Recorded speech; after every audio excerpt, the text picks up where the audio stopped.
Bollywood silver screen presenting सेलाडोर। ये कहानी एक ऐसे रहस्यमयी दरवाजे की है जिसके खुलते ही कई सारे राज खुल जाएंगे। इस कहानी की शुरुआत में हमें जॉन को दिखाया जाता है जो कि एक आर्किटेक्ट है। वो अपनी पत्नी सहरा के साथ बहुत खुश है। इनकी जिंदगी में सब कुछ अच्छा चल रहा है। जॉन जिस कंपनी में काम करता है वहां पर उसकी एक कोलीग भी है जो पहले उसकी गर्लफ्रेंड थी, पर अब जॉन अपनी पत्नी सहरा के साथ बहुत खुश है जो इस वक्त प्रेग्नेंट भी है। और एक दिन सहरा जब घर पर पियानो बजा रही होती है तभी उसके पेट में बहुत दर्द होता है। वो जॉन को बहुत कॉल करती है लेकिन जॉन उसका कॉल रिसीव नहीं करता। दरअसल इस वक्त जॉन ऑफिस में होता है। कुछ देर के बाद जब वो अपना फोन चेक करता है तो उसमें सहरा की बहुत सारी मिस्ड कॉल्स होती हैं। उसे पता चलता है कि सहरा हॉस्पिटल में है। वो सहरा से हॉस्पिटल मिलने जाता है जहां पर उसे पता चलता है कि उसका मिसकैरेज हो गया, जिस बात से सहरा और जॉन बहुत दुखी हो जाते हैं। इन दोनों ने इस घर में अपने होने वाले बच्चे के लिए बहुत सारे सपने देखे थे, इसीलिए अब सहरा का इस घर में दिल नहीं लगता। वो जॉन से कहती है कि हमें एक दूसरा घर लेना चाहिए। जॉन उसकी बात मान जाता है। दरअसल वो सहरा की मनोस्थिति अच्छे से जानता है, इसीलिए घर ढूंढना शुरू कर देते हैं। बहुत सारे घर देखने के बाद भी इन्हें कोई घर पसंद नहीं आता। इनकी जो रियल एस्टेट एजेंट होती है वो कहती है कि मेरा एक दोस्त है, मैं तुम्हें उससे मिलवाना चाहती हूँ, शायद उसके पास कोई सॉल्यूशन हो। और अब वो एजेंट इन दोनों को अपने दोस्त के घर ले जाती है जो शहर से थोड़ा सा बाहर होता है। ये घर बहुत ही आलीशान है जहाँ पर इस घर का ओनर जिसका नाम एमिड है वो सहरा और जॉन का वेलकम करता है। इन दोनों को ये एमिड का नेचर बहुत पसंद आता है। वो अपना पूरा घर इन्हें दिखाता और बताता है कि पिछले 10 सालों से मैं इस घर को रेनोवेट कर रहा हूँ लेकिन इस घर से मुझे कभी खुशियाँ नहीं मिली। एक बार मुझे इस घर से खुशियाँ मिली थी जब मेरी पत्नी मेरे साथ थी। इस वक्त उसकी पत्नी उसके साथ नहीं होती। उसकी पत्नी कहाँ गई, उसका क्या हुआ, इस बारे में एमिड इन दोनों को कुछ नहीं बताता। एमिड पूछता है कि तुम नया घर क्यों खरीदना चाहते हो। सहरा कहती है कि हम पुरानी यादों को पीछे छोड़कर एक नई शुरुआत करना चाहते हैं। एमिड कहता है कि ये बहुत अच्छी बात है, हर एक इंसान को जिंदगी में नई शुरुआत करने का मौका मिलना चाहिए। ये दोनों देखते हैं कि यहाँ पर बहुत सारे हथियार भी हैं।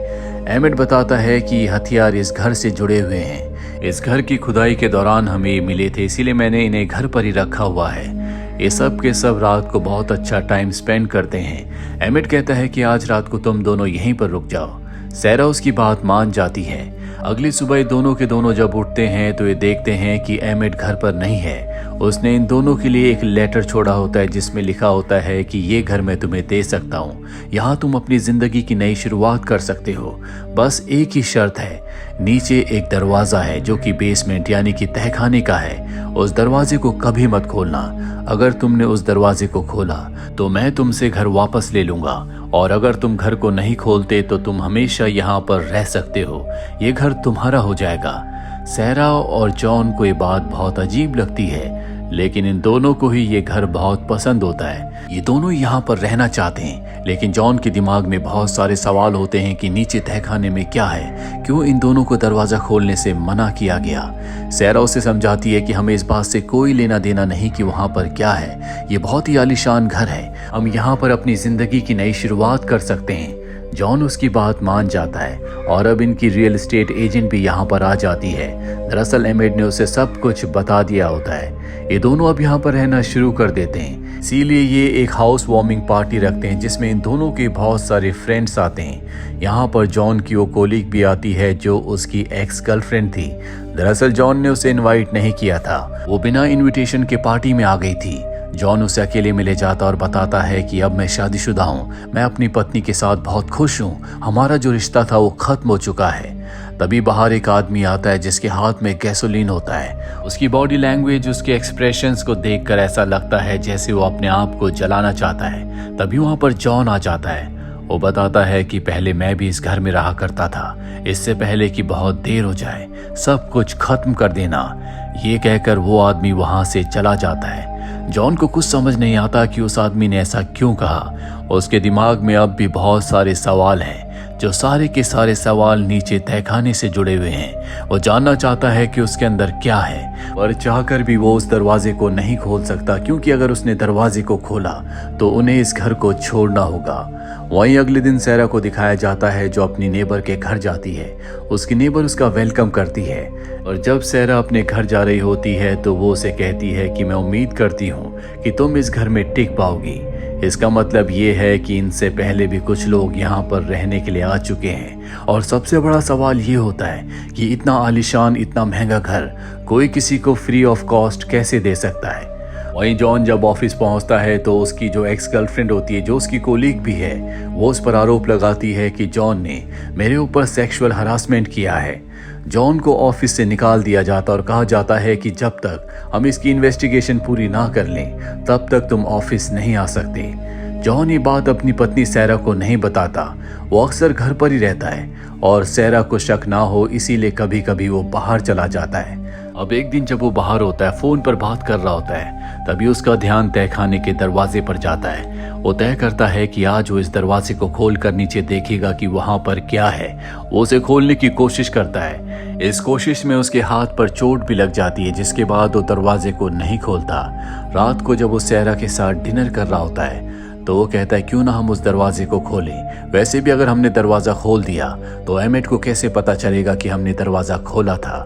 सैरा इस बात पर नाराज हो जाती है। वो कहती है कि तुम्हें इस बात को भूलना होगा कि तहखाने में क्या है, हमें इस बात से कोई लेना देना नहीं है। पर जॉन अब जानना चाहता है कि तहखाने में ऐसा कौन सा राज है जिस वजह से इस घर के पुराने ओनर एमेट ने इन दोनों को वहां पर जाने से, दरवाजा खोलने से मना किया है। अगले दिन वो इस घर का मैप लेकर आता है जहां पर उसे पता चलता है कि इस घर का ओनर एमेट नहीं बल्कि पॉल नाम का एक आदमी था। पॉल वही आदमी है जो इनके घर के बाहर पार्टी वाले दिन गैसोलीन लेकर आया था, जिसने जॉन से कहा था कि इससे पहले कि बहुत देर हो जाए सब कुछ खत्म कर देना।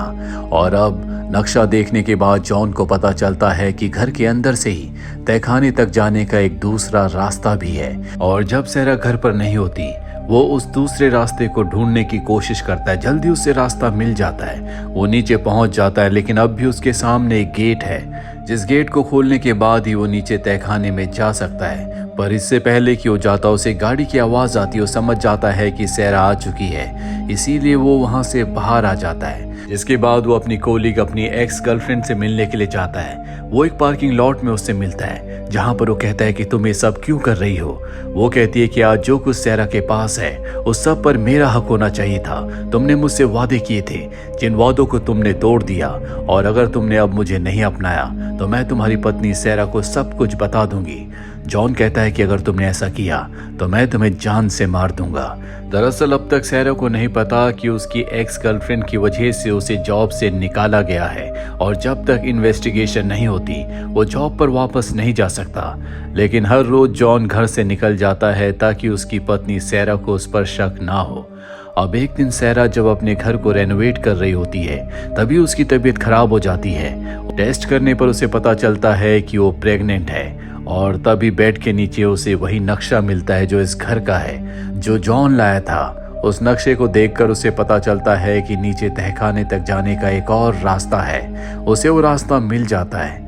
तभी हमें घर के बाहर दिखाया जाता है जहां पर जॉन की कोलीग आ जाती है। दरअसल वो सैरा को सब कुछ बताना चाहती है। वो घर के अंदर आकर देखती है जहां पर जॉन और सैरा की फोटोज होती है। साथ ही उसे वो टेस्ट भी दिख जाता है जिससे उसे पता चलता है कि सैरा प्रेग्नेंट है। तभी हम सैरा को देखते हैं जो नीचे बेसमेंट से ऊपर आती है। घर का दरवाजा खुला हुआ है लेकिन घर में कोई नहीं होता।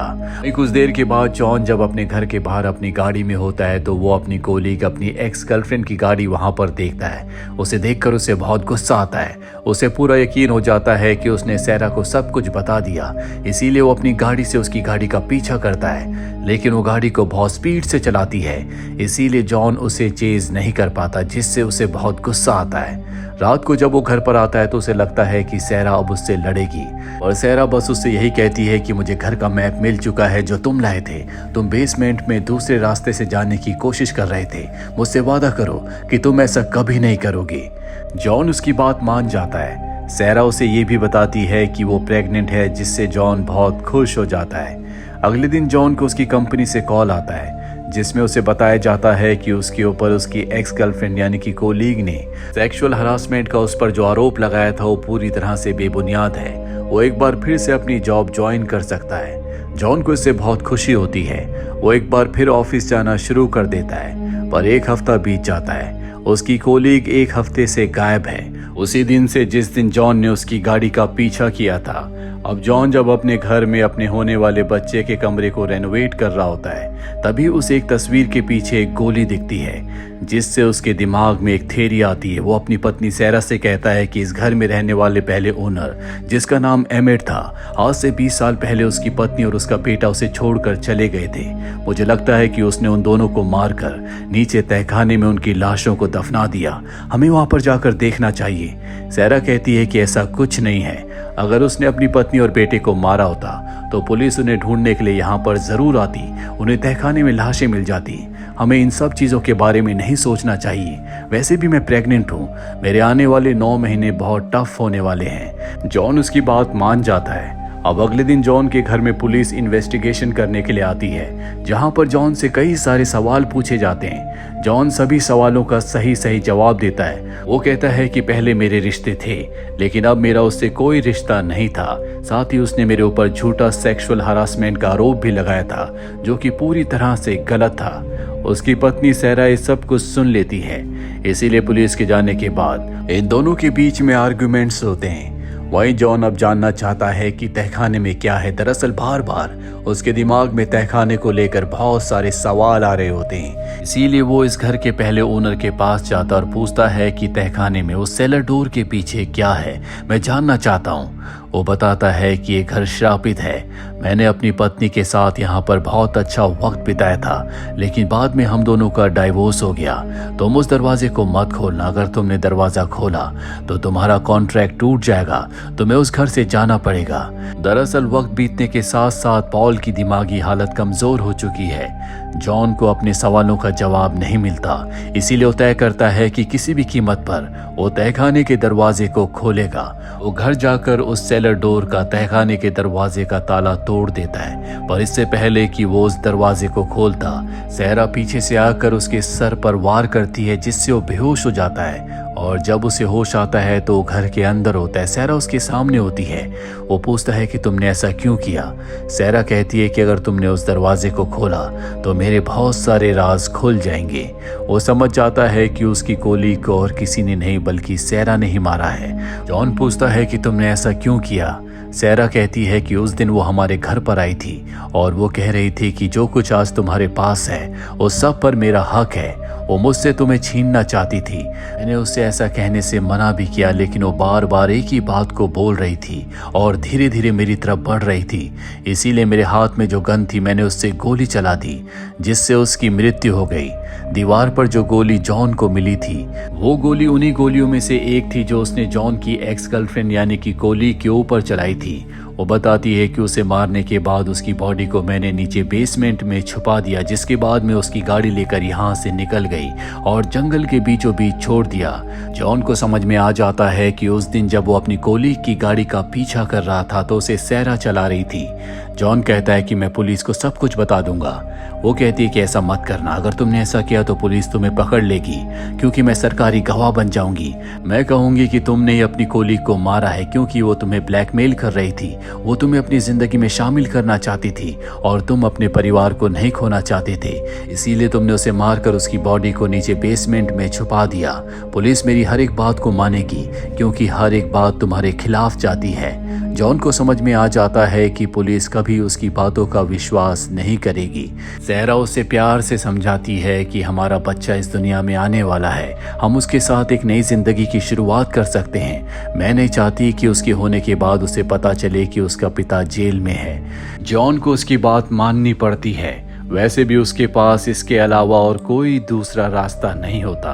कुछ और महीने बीत जाते हैं और अब सहरा और जॉन अपने घर में एक पार्टी रखते हैं जो इनके होने वाले बच्चे के लिए होती है। यहाँ पर बहुत सारे लोग आते हैं और तभी उनकी नेबर बताती है कि कोई पियानो के ऊपर तुम दोनों के लिए कोई गिफ्ट रख कर गया है। और जब ये उस एनवलप को खोलते हैं तो उसके अंदर सेलर डोर की यानी कि तहखाने के दरवाजे की चाबी होती है, जो कि इनसे पहले यहाँ पर रह रहे इस घर के ओनर एमेड ने इनके लिए भेजी थी। साथ ही एक लेटर भी होता है जिसमें लिखा होता है कि तुम अब उस दरवाजे को खोल सकते हो, लेकिन वहाँ पर जो राज हैं, जो वहाँ पर सीक्रेट्स हैं, तुम उन्हें एक्सेप्ट करने के लिए और बर्दाश्त करने के लिए तैयार रहना।